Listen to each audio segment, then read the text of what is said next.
నమస్తే, welcome to college TV.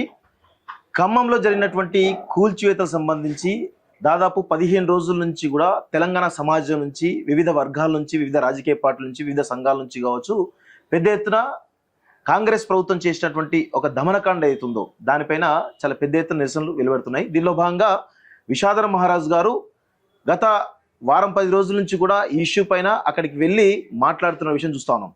So వారు దాదాపు చాలా ఇష్యూస్ మీద కూడా మాట్లాడుతున్నారు. దానిలో భాగంగా వాళ్ళు ఇప్పుడు ఖమ్మంలో జరిగినటువంటి ఇష్యూస్ ఏవైతున్నాయో 2 రోజుల క్రితం ఖమ్మంకి వెళ్ళిన సందర్భంలో అక్కడ దాదాపు 2 సార్లు అరెస్ట్ కావడం జరిగింది.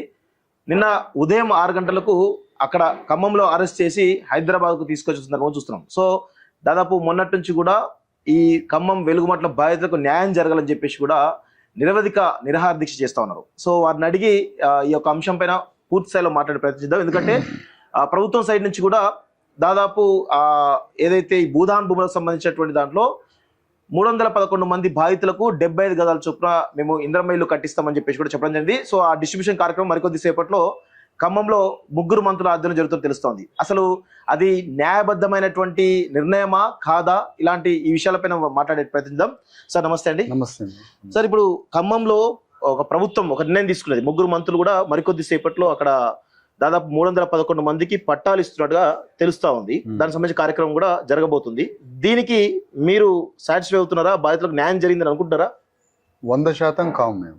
ఎందుకు కాము అంటే ప్రభుత్వం ఏమైనా కొంత కదలిక వచ్చి ఒక మెట్టు దిగి కొంత పాక్షికంగా ఏదైనా చేయొచ్చు, కానీ సంపూర్ణంగా అక్కడ బాధిత కుటుంబాలు దాదాపుగా 1200 పైన ఉన్నాయి.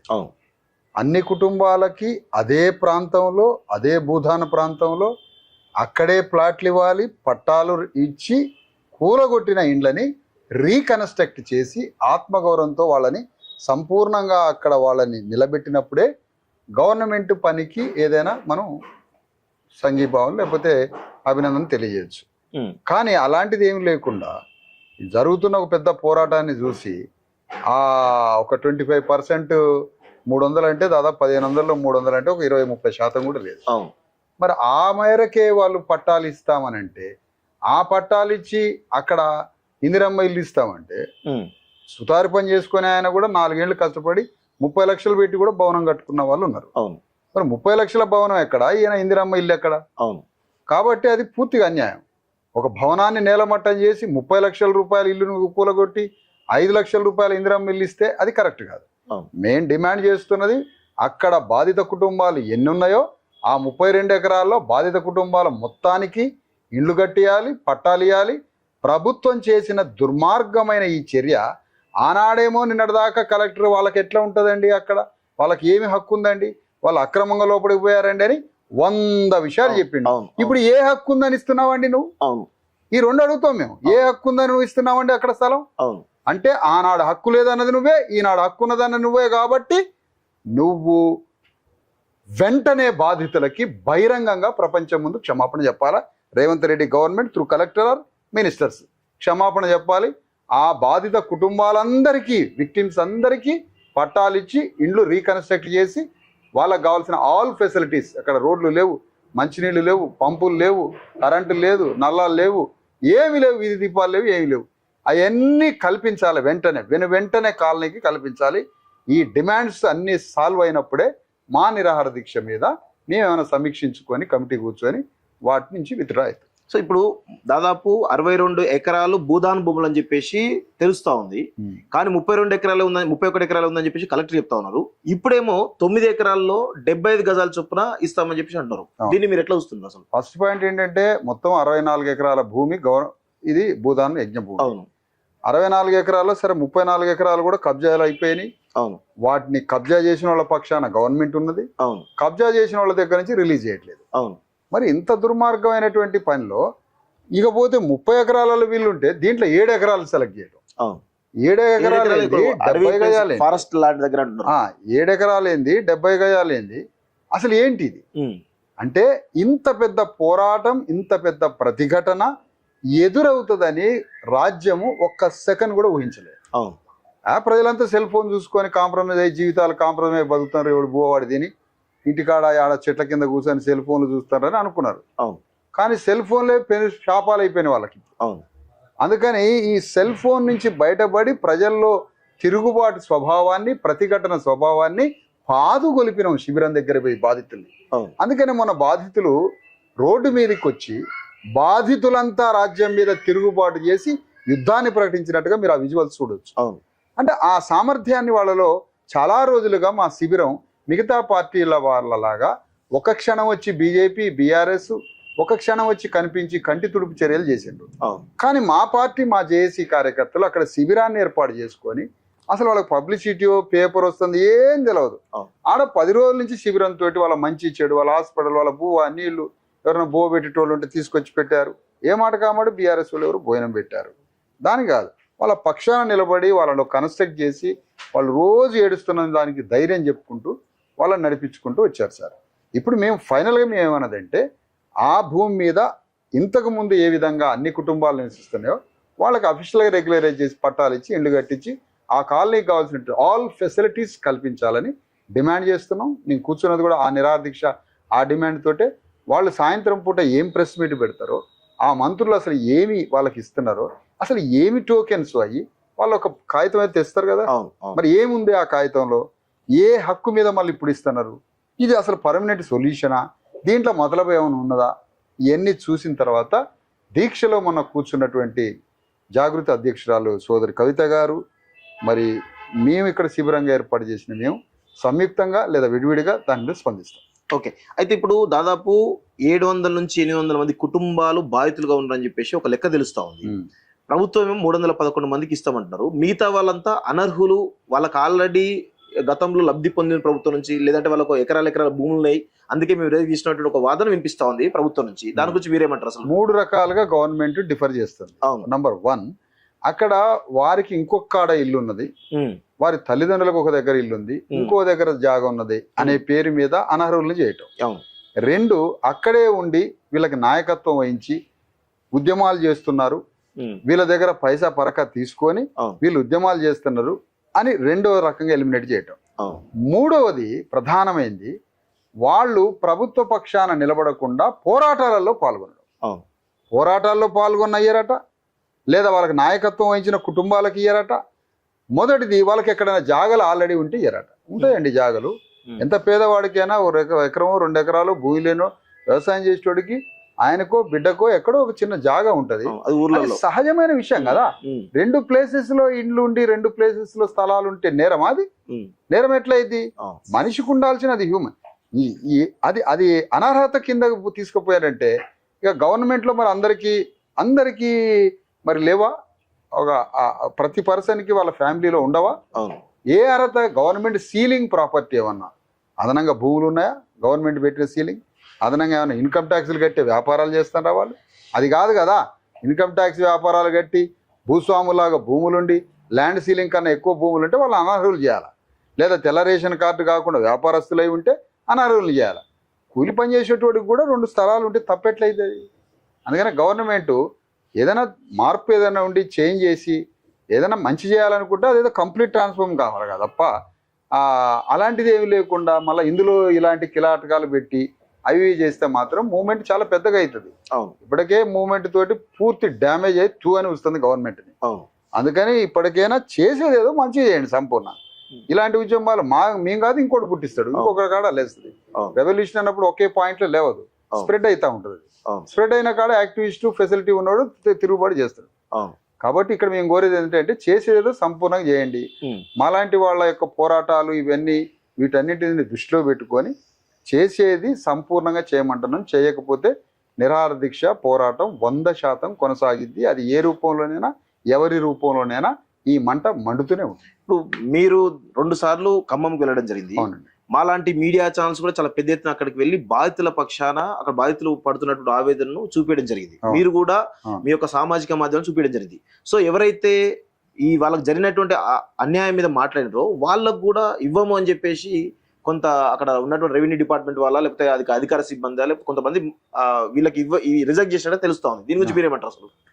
అంటే అదే సార్, ఇప్పుడు గవర్నమెంట్ ఎంత దుర్మార్గమైందంటే ఇప్పుడు రఘు గారు మీరు జర్నలిస్ట్ పాత్రలో ఉన్నారు, ప్లస్ ఒక సామాజిక బాధ్యతగా ప్రజలకు అండగా ఉండటం అది ధన్యవాదాలు, ఒక సంతోషం. మీడియాకి కనెక్ట్ అయినా, నిన్న ధర్నాలో పాల్గొన్నా, ఉద్యమం చేసిన, బజారుకి వచ్చినా, నటుడు మీదకి వచ్చినా, ఏ విజువల్స్ అయినా గవర్నమెంట్ తిట్టినట్టుగా వాళ్ళ దృశ్యాలను చూసి ఎలిమినేట్ చేయడం. ఇగో ఈ మనిషి మీటింగ్ లో పాల్గొన్నది, ఈ మీటింగ్ పలానా మీడియా వాళ్ళతో మాట్లాడింది అని విజువల్స్ సెలెక్ట్ చేసి 300 మందిని ఆపినరట. ఇది ఎంత దుర్మార్గం అంటే, ప్రశ్నించడా? పెట్టనప్పుడు అడగరా? ఈయనప్పుడు చేయరా? గవర్నమెంట్ ఏదైనా చేస్తే ప్రశ్నించరా?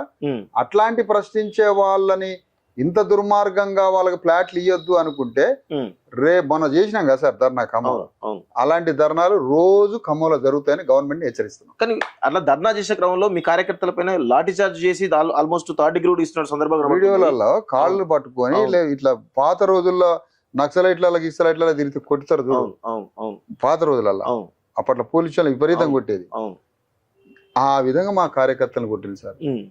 ఇప్పుడు మేము ఆ రోజు దాదాపు 370 మంది మా కార్యకర్తలు హాజరయ్యారు. ఇది చాలా ఘోరంగా ఉండేటట్టుంది. కాస్త నిలబడి గట్టిగా డెమోక్రాటిక్ వేలో స్ట్రాంగ్ అడిగే వాళ్ళని దాదాపు 370 మంది కార్యకర్తలు ఎక్కడ ఆదిలాబాద్, ఆరుమూరు, కామారెడ్డి, నిజామాబాద్, వరంగల్ నుంచి వస్తే పాపం వాళ్ళని తీసుకుపోయి పోలీస్ స్టేషన్లో పడేసి ఈ పోలీస్ ఫ్రస్ట్రేషన్ అంతా వాళ్ళు చేయలేని, వాళ్ళు అసమర్థులుగా ఉండి వాళ్ళు చేయలేని ఫ్రస్ట్రేషన్ అంతా విపరీతమైన బూతులు మాట్లాడుకుంటా పోలీస్ స్టేషన్లో పడేసి కాళ్ళ మీద కాళ్ళు పెట్టి తొక్కుతూ పిల్లగాళ్ళని, చిన్న చిన్న కార్యకర్తల్ని కొట్టి చంపాలంటే నన్ను చంపితే అయిపోయా, నన్ను కొట్టాలి. కానీ నా కార్యకర్తలను కొడితే మాత్రం సహించేది లేదు. ఎందుకంటే వాళ్ళ సామర్థ్యం తక్కువ ఉండొచ్చు. ఇప్పుడు నాయకత్వ సామర్థ్యం, మమ్మల్ని ఎందుకు కొట్టట్లే? మమ్మల్ని కొట్టాలి కదా, నన్ను కొట్టాలా, నేను కోరుకుంటాను. నన్ను కొట్టాలి, నన్ను చంపాలా, నా కార్యకర్తలను టచ్ చేయదు. నన్ను కొడితే అయిపోయింది, పీడ ఇరగడైతుగా. నన్ను కొట్టి చంపితే అయిపోయా.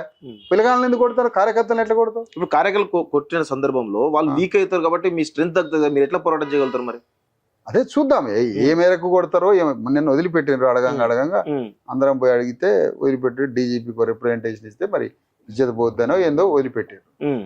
మరి ఇది పోలీసులో ఇట్లా కొట్టడం, నన్ను తీసుకొచ్చిన పద్ధతి కూడా బాగాలేదు. అంటే మనిషి ఎవరు ఏంటి అనేది కూడా తెలియకుండా ఎంత దుర్మార్గం. సరే కొడితే కొట్టండి, కానీ అంత అన్డెమోక్రాటిక్ వేలో నిద్రలో ఉన్న మనిషిని అమాంతం ఈడ్చుకొని వచ్చి వెహికల్ వేసి ఒక్క సెకండ్ కూడా బండి ఆపకుండా, అది ఎంతవరకు నేను హ్యూమన్ రైట్స్ లో పిటిషన్ వేస్తున్నా, ఏం జరుగుతుందో చూద్దాం.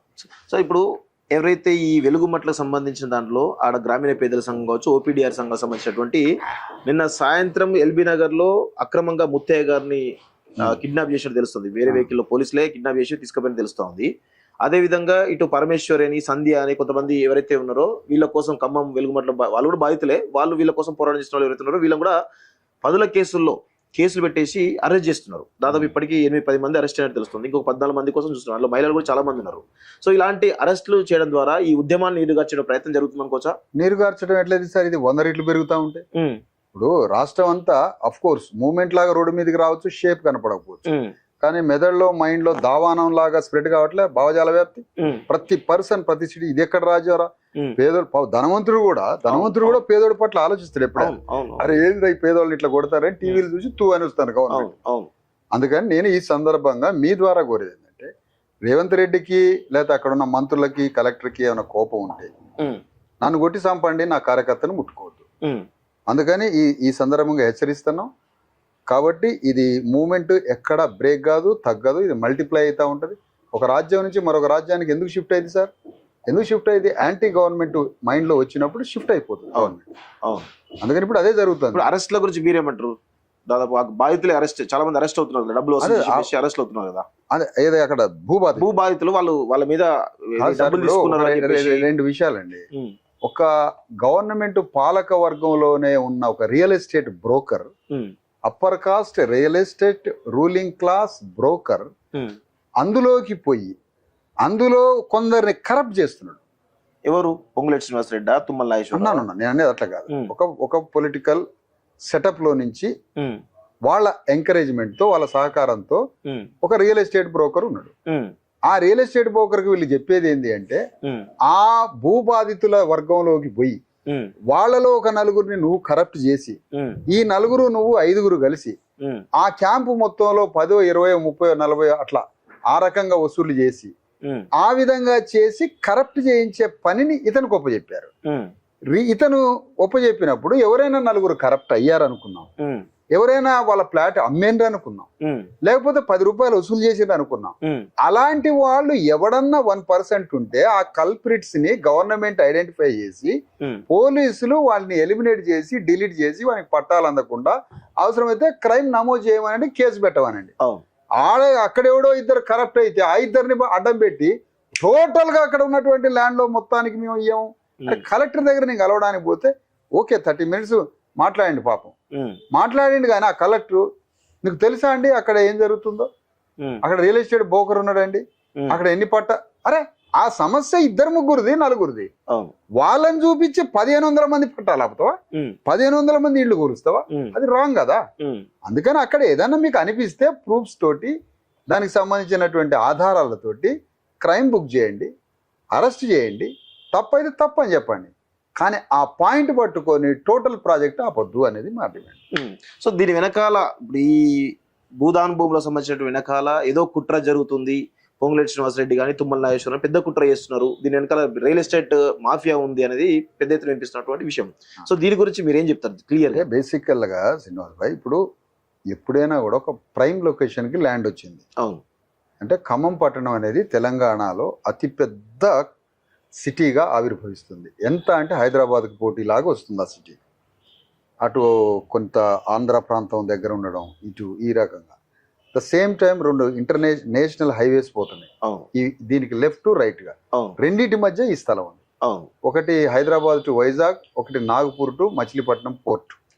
ఈ రెండింటి మధ్య ల్యాండ్ పక్కన కలెక్టరేట్. ఇంత పెద్ద ల్యాండ్ బంగారం లాగా మారిపోయింది. ఈ ల్యాండ్ ని ఎప్పుడైనా గవర్నమెంట్ ఫస్ట్ తీసేసుకుంటుంది, అనేక రూపాయల దాంట్లో బిజినెస్ కూడా చేస్తుంది ఎవడో పార్ట్నర్స్ తోటి. అది తలుచుకుంటే ఏ రూపంలో ఓ టూరిజమో ఇంకో పేరుతో అది చేయడానికి గవర్నమెంటే ఆ భూమిని అమ్ముకోవాలని, ఆ పైసలు గవర్నమెంట్కి కావాలని, కుదిరితే అందరూ ఫోన్లు చూసుకుంటా నిద్రాణంలో ఉంటే గవర్నమెంటే ఎవరితోటో ఒకటితోటో ప్రైవేట్ ఎంటర్ చేసి ఆ ల్యాండ్ని కొట్టేయాలని. అంటే బిజినెస్ చేయాలని, గవర్నమెంట్ పెద్దలే బిజినెస్ చేయాలని. 2-3 రకాల అనేక ల్యాండ్స్ చూస్తున్నాం కదా మనం ప్రభుత్వం చేసే. అట్లనైనా చేస్తుంది, లేదా గవర్నమెంట్ అయినా అమ్మి పారేసి ఆ డబ్బుని గవర్నమెంట్ లో వేసుకుంటుంది. ఈ పనులు చేయాలని గవర్నమెంట్ భావిస్తుంది. ఇది నిజం కూడా, ఎందుకంటే ల్యాండ్ అత్యంత చాలా చాలా ప్రైమ్ అండ్ బ్రైట్ లొకేషన్. కాబట్టి ఆ ల్యాండ్ మీద కన్ను ఉండడం సహజమైన విషయం, పెద్ద వండర్ కూడా కాదు నా దృష్టిలో. అదే ఆ పనిలో ఉండరు. ఓకే, అంటే దాని ప్రైమ్ లొకేషన్ కాబట్టి వీళ్ళందరినీ ఎలిమినేట్ చేసి అంతే కదా. మొన్నటి దాకా అది వీక్ ఉన్నది ఏరియా. 10 ఏళ్ల భూమి కాదు, ప్రైవేట్ భూమి కాదు కదా, ప్రభుత్వానికి ఏం సంబంధం అది? అదే ప్రభుత్వం అదే అక్రమంగా భూదాన యజ్ఞ భూమిలో అనువంత కూడా వాళ్ళకి ఎంట్రీ అవకాశం లేదు.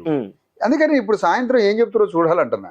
కాగితం ఏం తెస్తారు, కాగితాలు ల్యాండ్ నాదంటడా కాదంటడా, కోర్టు నిర్ణయాలు అన్నాడు, అన్ని చట్టాలు చదివిండు కలెక్టర్ నా ముందు, జాయింట్ కలెక్టర్ అని చెప్పి. ఇప్పుడు ఏ రైట్ మీద ఇస్తాడు వాళ్ళకి? దెబ్బ దొరికిపోయింది కదా దొంగ. ఒకవేళ నువ్వు మార్చుకున్నావు అనుకో, క్షమాపణ చెప్పు, అన్ని రెడీగా వాళ్ళ చుట్టే ఉన్నాయి. అందుకనే ఇప్పుడు చూడాలి ఏంది అనేది వాళ్ళ ప్రవర్తన. రాజకీయ పార్టీలు, పౌర సమాజం అంతా కూడా చాలా పెద్ద ఎత్తున నిరసన చెప్తున్నారు. దానిలో భాగంగా ఎవరైతే మీ ధర్మ సమాజ్ పార్టీ కావచ్చు, బీసీ ఎస్సీ ఎస్టీ జేఏసీ కావచ్చు, లేకపోతే జాగృతి కావచ్చు, లేకపోతే కొన్ని సంఘాలు ఏవైతున్నాయో చాలా విపరీతంగా ప్రజలపై పోరాటం చేస్తున్నాయి.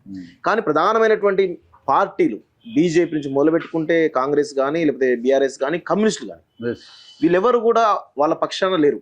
భూబాధితుల పక్షం లేకుండా ఇటు అధికార పక్షం ఉన్నట్టు కనబడతా ఉంది. దీని గురించి మీ అభిప్రాయం ఏంటి అసలు? ఇప్పుడు అక్కడ ఖమ్మం జిల్లాలో దాదాపు 70 ఏళ్ల నుంచి కమ్యూనిస్ట్ పార్టీల ప్రాబల్యం ఉంది, అది వాస్తవం. అవును. ఆనాడున్న పాత కమ్యూనిస్టులు చిర్రావూరి కావచ్చు, మంచిగంటి లక్ష్మీనారాయణ కావచ్చు, అనేక మంది కమ్యూనిస్టులు రజబల్లి గారి టైంలో వాళ్ళు చాలా గొప్ప కమ్యూనిస్టులు. వాళ్ళ దాతృత్వం, వాళ్ళ పేదల పక్షాన నుండి చేసే యుద్ధం. రజబల్లి గారు అంటే పివి నరసింహరావు గారు, వారు ఒకేసారి అసెంబ్లీలో ప్రవేశపోయిన వారిది పావుడుపల్లి గ్రామం, కోయిచెలక ఆ ప్రాంతం. రజబల్లి గారు ఆ రోజుల్లో, ఓంకార్ గారు, రజబల్లి గారు ఆ స్థాయిలో ఉన్న కమ్యూనిస్టులు వాళ్ళు త్యాగాలు చేశారు. ఇవాళ అదే ఖమ్మం జిల్లాలో తుమ్మల నాగేశ్వరరావు కారుకి సిపిఎం సిపిఐ జెండాలు కట్టుకుని తిరుగుతుంది. చెప్పండి. అంటే తుమ్మల నాగేశ్వరరావు కమ్యూనిస్ట్ పార్టీలు ఎందుకు ఏకమైనా మిమ్మల్ని కలిపిన బంధం ఏంటి? ఏ బంధమో చెప్పాలా? కమ్మటి బంధమా అది చెప్పాలా? లేకపోతే ఎక్కడ మీకు ఏంటి మీ క్లాస్ స్ట్రగుల్ పేదల వర్గం అన్న మీరు కమ్మటి వర్గంలోకి ఎందుకు పోయారు? ఈ కమ్మటి వర్గమే వాళ్ళలో ఉన్న విప్లవ సామర్థ్యాన్ని తుంచివేసి నశింపజేసి దారి తెన్ను లేని గమ్యం లేని పోరాటాలు పోయారు.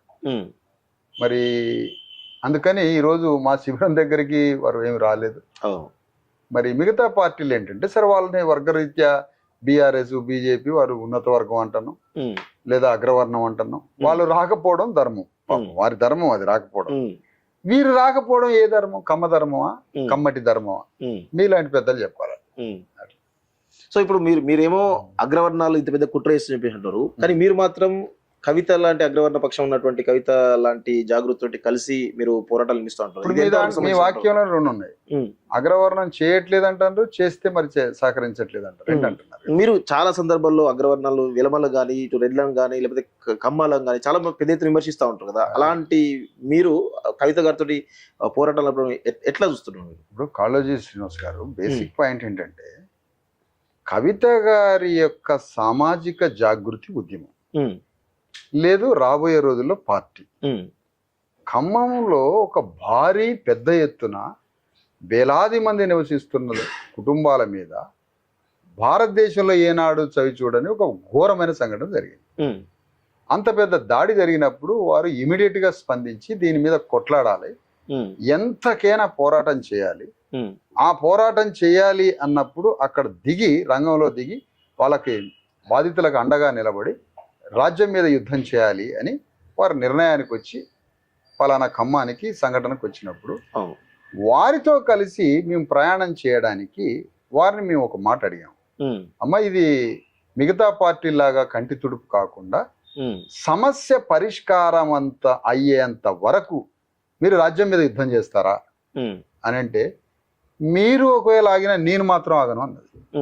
ఆ ఒక్క మాటతో నన్ను కదిలించింది. ఓకే, అంటే లాస్ట్ వరకు తను పోరాటం చేస్తుంది అన్న మాటని ఆ మాట అంటూ ఒక మాట ఇవ్వడం జరిగింది. మరి అన్నప్పుడు రోడ్డు మీద గాయమై దెబ్బ తగిలి క్షతగాత్రుడైనప్పుడు సహకరిస్తాను, ఆ బాధితుడికి నిలబడతాను అన్నప్పుడు ఇదే కులం ఇదే వర్ణం అని అంటావా సార్? అనలేం కదా. చేస్తాను అని ఒక మనిషి అన్నప్పుడు అభినందించాల్సిందే, కలిసి పనిచేయాల్సిందే.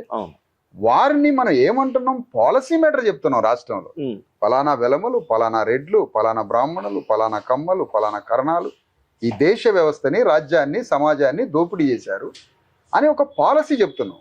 కానీ సంఘటనల రీత్యా, అంశాల రీత్యా, ఆయా సందర్భాలలో ఒక రాజకీయ పార్టీగా, ఒక సామాజిక సంఘ ప్రతినిధిగా, మరొక సామాజిక సంఘం, మరొక రాజకీయ పార్టీగా ఒక ఇష్యూ పట్ల ఆ ఇష్యూని సమస్యని పరిష్కరించడానికి ప్రపంచంలో ఏ సంఘమైనా కలిసి పనిచేయాల్సిందే కదా సార్. 100% కలిసి పనిచేయట్లేదు. రేపు అమెరికా ఈ దేశం మీద బాంబులు వేస్తానంటది, ఎవరితోటైనా కలవాల్సిందే. అంటే సంఘటన యొక్క స్వభావాన్ని బట్టి, ఇష్యూ యొక్క స్వభావాన్ని బట్టి ఆ సంఘటనల రీత్యా ఎందుకు కలవకూడదు? 100% కలుస్తాం. అంటే జాగృతి కేవలం సమస్యల పరమైనటువంటి ఇష్యూస్ బేస్డ్ ఫైట్ మాత్రమే ఉంటుందా? కలిసి పోరాటాలు, ఐక్య పోరాటాలు ఉంటాయా? ఇప్పుడు ఇవాళ న్యూ డెమోక్రసీ ఎమ్మెల్యే పార్టీ వచ్చింది. గోవర్ధన్ గారు వచ్చారు, వాళ్ళ నేషనల్ కమిటీ కూడా వచ్చారు, మహిళా సంఘం, పీడిఎస్, కార్మిక సంఘాలు వచ్చినాయి. వాళ్ళు ఖమ్మంలో ఒక్క జాగృతి కవిత గారు మీ ఒక్కరే కాదు సార్, న్యూ డెమోక్రసీ కూడా వచ్చింది. సిపిఐ సిపిఎం జెండాలేమో తుమ్మల నాగేశ్వరరావు కారు కట్టారు, వీళ్ళేమో మా కారు చీకటికి కట్టారు. అంటే మీ చీకట్లో ఉన్నాం కాబట్టి కారు చీకట్లో ఉన్న మాకు కట్టారు. అయితే ఆ విధంగా ఎంఎల్ పార్టీ శ్రేణులు, జాగృతి, మేము కలిసి చేసిన పోరాటం. ఇవాళ ఏం చెప్పిపోయారంటే న్యూ డెమోక్రసీ వాళ్ళు, రాజ్యం భయంకరంగా తయారవుతుంది, దీని మీద మనం కలిసి పోరాటం చేద్దాం. ఎవరన్నా రానియండి, జాగృతి, మీరు, ఇంకెవరన్నా వచ్చినా మనం కలిసి ఈ రాజ్యం మీద పోరాడాల్సిందే. రేవంత్ రెడ్డి చాలా చాలా దూకుడుగా పోతున్నాడు. ఆయన్ని కంపల్సరీ తిరుగుబాటు అనేది మనిషిని ట్రాన్స్ఫార్మ్ చేస్తుంది. ప్రశ్నించడం అనేది మనిషిని ఆలోచింపజేస్తుంది, శత్రువును కూడా. ప్రజల యొక్క తిరుగుబాటుని, ప్రజల యొక్క ప్రతిఘటనని, ప్రజల యొక్క సందేశాన్ని శత్రువుకి వినిపించినప్పుడు ఇన్నర్ కాన్షియస్లో ఆలోచన బయలుదేరుతుంది. లేదు అనివార్య స్థితిలో ప్రజలకి తల ఒగ్గాల్సి వస్తుంది. 2 యాంగిల్స్ ఉంటాయి. కాబట్టి మేమేమంటున్నామంటే రేవంత్ రెడ్డిని ప్రజల యొక్క ప్రతిఘటనతో మారుద్దాం. మంచివాడట అతను. రేవంత్ రెడ్డి చాలా మంచివాడని అంటున్నారు, నాకు తెలియదు పూర్తిగా, ఎందుకంటే మీలాంటి వాళ్ళకి తెలుసు, నాకు తెలియదు. అతను పాపం పరిస్థితులు అతను జరగొడుతున్నాయి, తెలియదట ఆయనకి. నాకేం తెలియదు, ఇంటెలిజెన్స్ రిపోర్ట్స్ పొంగులేశ్వర ఆయన్ని పరిస్థితులు జరగొడుతున్నాయి. క్యాపిటలిస్టిక్ సిస్టమా, లేకపోతే రెడ్డి కార్పొరేట్ సిస్టమా, లేకపోతే ఆయన గారికి కేంద్రంలో ఉన్నటువంటి చతురతతో ఉండేటువంటి బీజేపీ బంధమా, అవన్నీ ఆయన్ని ఎన్విరాన్మెంట్ చెడగొడుతుంది తప్ప ఆయన మంచివాడని తెలుస్తా ఉంది మనకి. ఈ మధ్య వాళ్ళు చెప్తుంటారు నాకు. అయితే ఈ అతనికి మనం ఏం చెప్తున్నాం అంటే మంచివాడే సార్, ఎందుకంటే ఆయన నవ్వుకి అందరు ట్రాప్ అవుతారు. అట్లా మా రఘు కూడా దోస్తు అప్పుడు అంతకుముందు పాపం. ఆ విధంగా ఈ మంచివాడిని ట్రాన్స్ఫార్మ్ చేయాలని సృష్టికర్త భగవంతుడిని కూడా మనం కోరుకుందాం, శివుణ్ణి. రేవంత్ రెడ్డికి బుద్ధిని ప్రసాదించు అని నేను పొద్దున కూడా శివుణ్ణి ప్రార్థించా మాకు. ఎందుకంటే మేము ఏ వయలెంటిక్ మూమెంట్ కాదు మాది, డెమోక్రాటిక్ స్పిరిట్ మాది. కాబట్టి సామ్రాట్ అశోక చక్రవర్తి లాంటి కాన్సెప్ట్. కాబట్టి వారికి శివుడి ద్వారా బుద్ధి కలగాలని, వారు మారాలని, పేదల పక్షంగా నిలబడాలని, చరితార్థుడిగా మారాలని, ఆ విధంగా ప్రయాణం చేస్తే మంచిదని వారిని కోరుతున్నాం. ఈ సందర్భంగా ప్రజల్ని కూడా తిరుగుబాటు ప్రతిఘటన కోరుతున్నాం. అదే సమయంలో జాగృతి అయినా కావచ్చు, న్యూ డెమోక్రసీ అయినా కావచ్చు. న్యూ డెమోక్రసీ కూడా అగ్రవర్ణ నాయకత్వంలో ఉన్న పార్టీ. సరే, అనేక మంది ఫెసిలిటేట్ చేసిండ్రు మిగతా వర్గాలను కూడా, కానీ న్యూ డెమోక్రసీ కూడా అగ్రవర్ణాల పార్టీ. అగ్రవర్ణాల పార్టీ అయినప్పటికీ మనం వాళ్ళతో కలిసి పనిచేయడం విలీనమా? కాదు. లేదా రాజకీయ స్నేహమా? కాదు. లేదా రాజకీయంగా లేకపోతే ఇంకేదన్నా? కాదు. ఒక అంశాల వారీగా సంఘటనల రీత్యా సమాజంలో జరుగుతున్న వికృత దాడుల్ని ఖండించి బాధితుల పక్షాన్ని నిలబడటానికి నా శక్తి పావలా ఉంటే, నాకు రూపాయి శక్తి కావాలంటే ఇంకో ముగ్గురిని ముగ్గురు చారాలను తెచ్చుకుంటే నాది బారాన అవుతుంది. నేను రూపాయి మీద యుద్ధం చేస్తాను. నేను చారానే ఉంటే నా కార్యకర్తలు బలవుతారు, నా కార్యకర్తల మీద దాడి జరిగింది. కాబట్టి ఆయా సంఘటనల రీత్యా పరిష్కారం చేసుకోవాలనుకునేవాడు ఇంక్లూజివ్నెస్ ఉంటుంది అతనికి, అందరినీ అంతర్భాగం చేసుకుంటాడు. ఓకే, లోపలికి వచ్చినోడు మళ్ళీ ఏదైనా నష్టం చేస్తున్నాడు అనుకుంటే అది ఎలిమినేట్ చేయాలి. వాడు మోసం చేస్తాడు, వీడు మోసం చేస్తాడు, ఇట్లా తలుపులు వేసుకుంటాడు. మాకు అభిప్రాయం ఏంటంటే, దాదాపు నేను చూడబట్టే ఒక 17-18 సంవత్సరాల నుంచి మిమ్మల్ని నేను ప్రత్యక్షంగా చూస్తున్నాను. అనేక పోరాటాల నుంచి, అనేక ఉద్యమాల నుంచి మేము చూస్తున్నాం. సో మీరు అప్పటి నుంచి పోరాటం చేస్తున్నారు. కవిత లాంటి ఇప్పుడు జాగృతి సంస్థలు ఏవైతున్నాయో ఆధిపత్య పెట్టుబడిదారు వర్గాలు, ఇప్పుడు మీలాంటి క్రెడిబిలిటీ ఉన్నటువంటి నాయకులు పోరాటం చేస్తే ఆ యొక్క ఫలితాలు మళ్ళీ వాళ్ళు అనుభవించిన నమ్మకం ఏంది? నేనేమంటున్నానంటే సార్, వాళ్ళు బ్యాకింగ్ గురించి నేను మాట్లాడలేదు, కానీ వారితో సంఘటనల రీత్యా సమస్యల పరిష్కారం కొరకు వివిధ రాజకీయ సామాజిక వేదికల్ని ఆ సంఘటన పరిధిలో దాన్ని పరిష్కరించడానికి మేము ఖచ్చితంగా కలుస్తాం. అది ఎంఎల్ పార్టీ కావచ్చు, రేపు నిజంగా సిపిఐ సిపిఎం వచ్చినా కావచ్చు, ఇంకో పార్టీ కావచ్చు. ఇప్పుడు నేను ఇక్కడ కొమెర సంఘటనకి వెళ్ళాను సార్. దాన్ని మీ అందరికి తెలుసు, దాన్ని వెలుగులో తీసుకొచ్చి చాలా పెద్ద ఎత్తున పోరాటం, ఇంకా ఫలితాలు కూడా రాలే. బీజేపీ రామచంద్రరావు గారు వచ్చారు, నువ్వు ఇంటికి పో అని ఎలగొట్టలే, మేము పెట్టిన శిబిరానికే వచ్చారు. వచ్చి కలిసి పనిచేద్దాం ఆ సమస్య పట్ల అంటే నేను వారిని అడిగాను. ఆడనే నిలబెట్టి, పాపం రామచంద్రరావు గారిని నిలబెట్టి, అయ్యా నీ హిందూ మతంలో మా శాఖలలో వాటా ఎంత, మా పద్మశాలిల వాటా ఎంత నీ హిందూ మతంలో? ఎందుకంటే అందరం హిందూ మతమే, కానీ హిందూ మతంలో మాకు కూడా భాగస్వామ్యం, మర్యాద కావాలా కొంచెం, అంటే మేము అందరికి మర్యాద ఇస్తామని వారు హామీ ఇచ్చారు. అది ఆచరణలో చూడాలి. అట్లా వారు అన్ని పార్టీలు అక్కడికి వచ్చినాయి. ఈవెన్ మీరన్న జాగృతి కూడా వచ్చింది, కేటీఆర్ గారు వచ్చారు. వారు వచ్చి కూడా ఇట్లా విశారదనే ఈ సమస్యను పట్టుకొని తిరుగుతున్నాడని చెప్పారు. వారితో కూడా నేను కలిసి ప్రయాణం చేసి అనేక సమస్యల పట్ల పోరాటం చేయాలి సార్, వారు అన్నదానికి ప్రతిస్పందనగా చెప్పాను. అండ్ వై నాట్ షూర్ అని చెప్పడం జరిగింది. ఇట్లా అందరూ సంఘటనలు రీత్యా ఇంతవరకు భారతదేశంలో ఏ సంఘటన పట్ల ఏ రాజకీయ శక్తులు కలిసి పోరాడకుండా ఉన్నది ఏదైనా మీరు చూపించగలరా? అందులో తప్పు లేదు. ఈ పని తప్పు కాదు. ఏ పని తప్పు అయింది అని అంటే, వాళ్ళందరినీ కలుపుకొని పోతున్నప్పుడు ఏమైనా జరిగిద్దేమో, ఏదైనా అయిద్దేమో అని జనరల్గా మన వాళ్ళు అనుకోవడం సహజం. కానీ తెలివిగా లక్ష్య సిద్ధి కలిగిన వారు, తీరం చేరాలనుకునే స్పష్టత ఉన్నవారు, తాత్విక దర్శనం చేసుకోగలిగేవారు, యుద్ధ రీతిని చేయగలిగేవారు, తమ కార్యకర్తని నష్టపోకుండా చూసుకోగలిగేవారు డెఫినెట్లీ శక్తుల్ని ఇంక్లూజివ్ చేసుకుంటాం. ఇంక్లూజివ్ చేసుకొని లాంగ్ రన్ పోరాడతాం.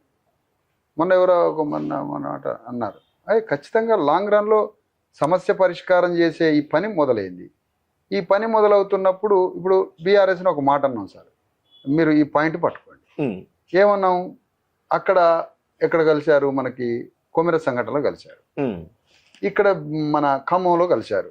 అయ్యా బీఆర్ఎస్ వాళ్ళు కంటి తుడుపుగా వచ్చిపోతున్నారు, మీరు వచ్చిపోయినప్పుడు సంతోషపడ్డాం, మరి కంటి తుడుపు అయితే మీతో కష్టమని అన్నాం. ఎందుకు, వాళ్ళు వచ్చిపోతున్నారు, పని చేయట్లేదు. మరి జాగృతి వారు కూడా వచ్చారు, వారేమన్నారు, కడ వరకు నేను పోరాడతా అన్నారు. మరి కడ వరకు పోరాడతా అన్న వాళ్ళని, వచ్చిపోయే వాళ్ళని ఒకే ఘటన కట్టమంటారా? నా దగ్గర చారానా శక్తే ఉన్నప్పుడు ఇంకో చారానాన్ని కలుపుకొని నా బాధితులకు న్యాయం చేయడానికి నాకు ఆయుధం దొరికిందని, ఈ ఆయుధంతో నా ప్రజల్ని బతికించాలని పోరాటంలో నా తప్పెట్లుంటుందండి? డెఫినెట్గా ఎన్ని గ్రూప్స్ దొరికితే, ఎన్ని వేదికలు దొరికితే అన్ని వేదికలతో కలిసి పనిచేస్తాం. సమస్యని పరిష్కరించి కలిసి పనిచేసే క్రమంలో పాఠం ఏమి నేర్పుతుందో కూడా చూస్తాం. చివరిగా ఇప్పుడు ఈ దీక్ష ఎన్ని రోజులు మీరు కంటిన్యూ చేయబోతున్నారు? సమస్య పరిష్కారంతో. ఇప్పుడు ఇక్కడ ఏం జరిగిందండి సార్, మమ్మల్ని మేము శిబిరానికి పోయినాం. ఫస్ట్ పాయింట్, ఆడ కొద్ది వాటర్ ఏమో డౌన్ అయితే ఫీల్ బాడీ. ఒకటి సమస్యని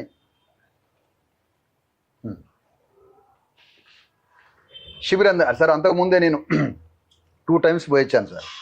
2 times పోయొచ్చాను. అంతకుముందు ఆ రాత్రి అంతా శిబిరం దగ్గర ఉండి 3:30 వరకు ఈచ్ కుటుంబాన్ని 150 కుటుంబాలు రికార్డ్ చేసి గవర్నమెంట్కి పంపడం జరిగింది. తర్వాత సరే మళ్ళీ మొన్న పోవడం జరిగింది. కొన్ని పార్టీలను సంప్రదిస్తే ఎవరు రాలేదు. జాగృతి వీళ్ళు ఆల్రెడీ జాగృతి బయలుదేరడానికి సిద్ధపడ్డారు. ఎంఎల్ పార్టీ న్యూ డెమోక్రసీ ముగ్గురం చేరుకున్నాడు. అక్కడ కార్యకర్తలు కూడా దెబ్బలు తగినాయి. ఓకే, ఆ శిబిరం దగ్గర గడిపినాం. వాళ్ళందరినీ ప్రిపేర్ చేసి రోడ్డు మీదకి తీసుకొచ్చినాం. రోడ్డు మీద పెద్ద ఎత్తున యుద్ధం చేసినాం. పొద్దున ఎంటీగా పోయిన మేము ఏమీ తినకుండా ధర్నాలు 6 గంటలు పాల్గొని అక్కడ అరెస్ట్ చేసి రూరల్ మండలంలో పోలీస్ స్టేషన్లో పెడితే కవిత గారు నన్ను తీసుకుపోయి ఆడబెట్టారు. న్యూ డెమోక్రసీ వాళ్ళని ఇంకెక్కడో పెట్టారు. ఆ పోలీస్ స్టేషన్లో కూడా వాళ్ళు కాఫీలు టీలు సప్లై చేస్తుంటే ఎస్ఐ ఏది వద్దు నాన్న మాకు ఏం వద్దని చెప్పి పోలీస్ స్టేషన్లో కూడా దీక్ష చేసి మళ్ళీ పోలీస్ స్టేషన్ నుంచి ఎవడన్నా ఇంటికి పోతాడు. మేము అట్లా పోదలుచుకోలేదు. అక్కడి నుంచి మళ్ళా శిబిరం దగ్గరకు వచ్చి మళ్ళా నిరాహార దీక్ష పెట్టినాం. నిరాహార దీక్ష పెట్టి ఏమనుకున్నాం అంటే ఖమ్మంలో ఎన్ని రోజులైనా ఉండాలనుకున్నాం. ఎన్ని రోజులైనా ఇష్యూ పరిష్కారం అంత వరకు ఉండాలనుకుంటే వాళ్ళు ఏడ ఉంచనిస్తారు.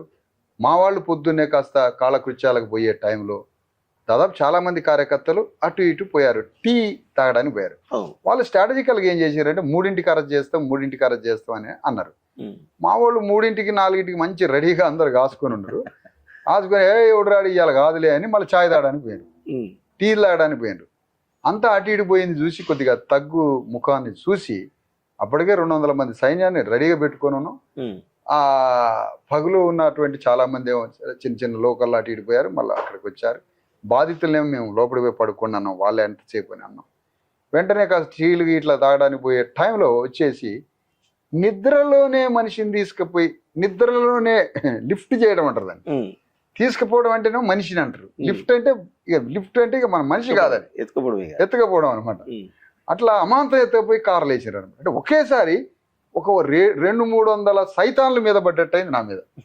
అంటే ఏం జరుగుతుంది అర్థం కాదు. మనకి ఎప్పుడు నిద్ర పట్టదు. కర్మగాలి నిద్ర పట్టింది ఆ రోజు. ఎందుకు పట్టిందో తెలియదు. మరి మొత్తానికి నిద్ర పట్టిందని అమాంతం మనిషిని వేసుకుపోయి ఏడిగిపోతారు బాబు, ఏంటి ఇది ఇటు పోలీసు మధ్యలో మనం. తర్వాత ఎడిపోతున్నారు అని అంటే ఏమి చెప్పడం మనిషి. మరి ఏంటి సార్ మీరు ఎటు తీసుకుపోతున్నారు, హైదరాబాద్ అనుకోండి అంటాడు. హైదరాబాద్ అంటే అనుకోండి అన్న, మద్రాసా అన్న అది కూడా అనుకోండి అంటాడు. ఎడిపోతున్నావు తెలవలేదు. మొత్తానికి హైదరాబాద్ రూట్లో తీసుకొచ్చారు. 1 సెకండ్ కూడా వెహికల్ ఆపలేదు సార్. అంటే వాళ్ళకి అసమర్థత. ఎందుకు ఆపలేదు చెప్పండి. అది రెడ్డి పోలీస్ అయితే ధైర్యంగా డేర్గా పోండి అని అంటాడు. కాసేపు పాసుకెళ్ళని టీ తాగుదామని ఆపుతాడు. పెద్ద నేరస్తులు పెట్టి ఛాయ్ కాడ ఆపుతారు.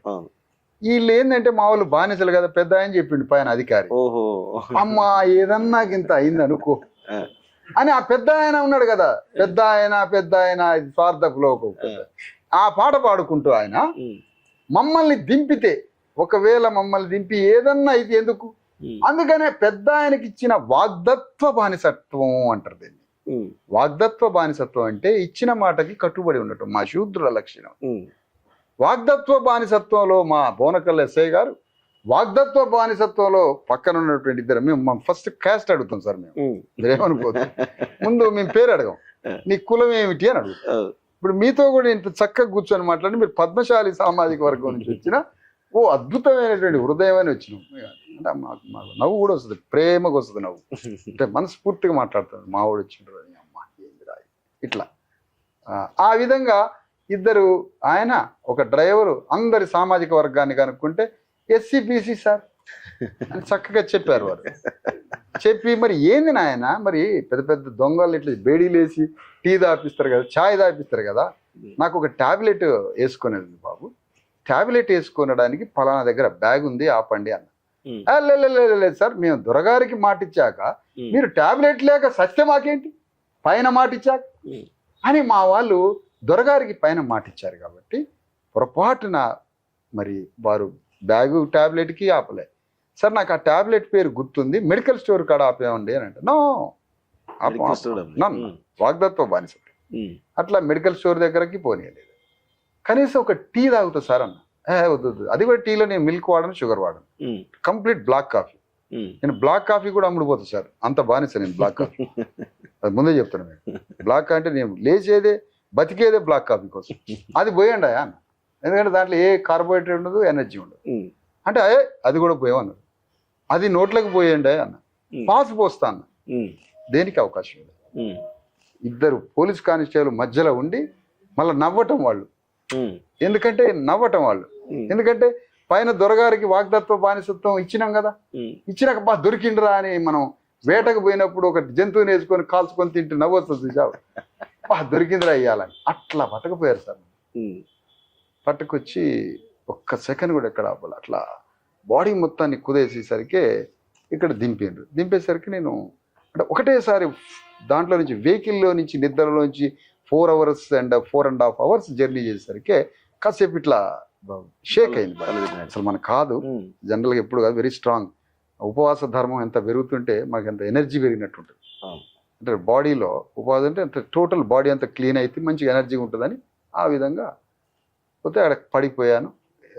కింద పడిపోతే మా కార్యకర్త వచ్చి మాకు తెలిసిన డాక్టర్ దగ్గర పెట్టి అంతా సెట్ చేసి మళ్ళీ వచ్చి నిరాదీక్ష కంటిన్యూ చేస్తున్నాను సార్.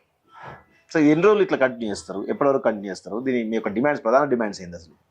వేరే ఉద్దేశం ఏం కాదు లేను కానీ సార్, కొద్దిగా నాకు కొద్దిగా అంటే ఒక సైకిక్గా కనిపిస్తుంటాను నేను. అంటే సైకిక్ మీన్స్ ఒక ప్రిన్సిపల్ మీద ఇంటెన్సిటీ, డిగ్రీ ఆఫ్ ఇంటెన్సిటీ. నేను ఒక ప్రిన్సిపల్ని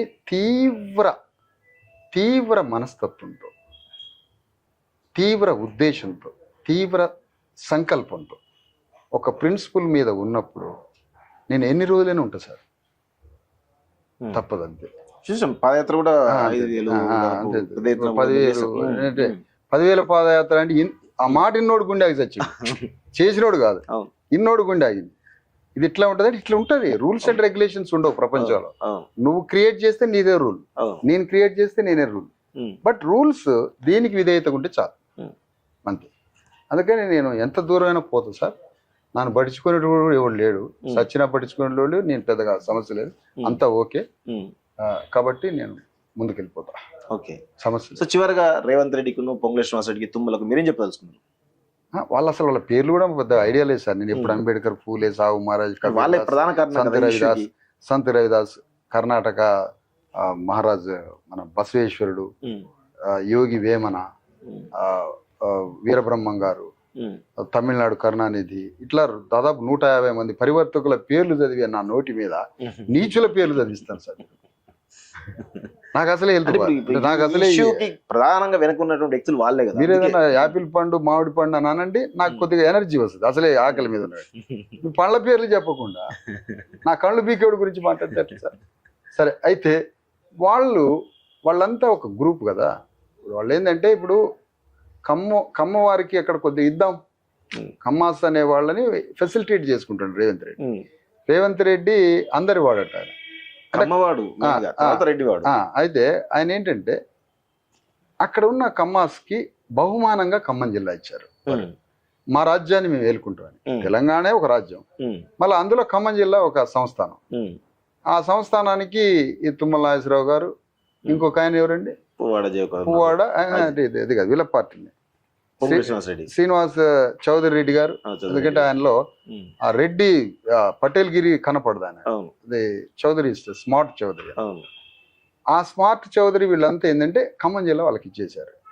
తర్వాత ఖమ్మం జిల్లాలో ఉన్న 20 లక్షల మంది విషం పెట్టి చంపిన, 20 లక్షల మంది చచ్చిపోయిన, ఖమ్మం జిల్లా కాదు తెలంగాణలో 3 కోట్ల మంది బీసీ ఎస్సీ ఎస్టీలు చనిపోయినా మౌనంగా ఉండే ఒకే ఒక్క వ్యక్తి మల్లు భట్టి విక్రమార్క. అంటే ఆయన అంత మరణాలు జరిగి రక్తం ఏరులై ప్రవహించి అందరు చనిపోతున్నా ఈ మల్లు భట్టి విక్రమార్క నా పదవి ఏంటి? ఎందుకంటే ఒక 4-5 కుటుంబాలు ఆయన సామాజిక వర్గం, పాప ఆయన మాల కాదు మాదే కాదు, అట్లా ఏ అరవకుండా అరుపులు మెరుపులు లేకుండా సైలెంట్గా ఏ కాంట్రవర్సీలు లేకుండా ఆయన చాలా జాగ్రత్తగా ఉప ముఖ్యమంత్రి అయ్యాడు. ఆయన అన్నగారు పార్లమెంట్ సభ్యుడయ్యాడు. ఏమీ సంబంధం లేదు ఈ ప్రాంతంలో ఉన్న వర్గాలకు. ఆయన జస్ట్ అట్లా మేనేజ్మెంట్ స్కిల్స్ అవి చాలా తెలివిగా ఏ కాంట్రవర్సీ లేకుండా ప్రజల తీవ్ర నిరసన వాళ్ళ మీదికి ఫోకస్ కాకుండా ముందుగానే పబ్లిక్లో ఎప్పుడు లేకుండా వెరీ స్ట్రాటజికల్ లైఫ్ వాళ్ళది. వాళ్ళిద్దరి రాజ్యాన్ని కూలగొడతాం రేపు ఎలక్షన్స్ 100%. వాళ్ళు ఏర్పాటు చేసుకున్న డెన్స్ ఉన్నాయి పొలిటికల్.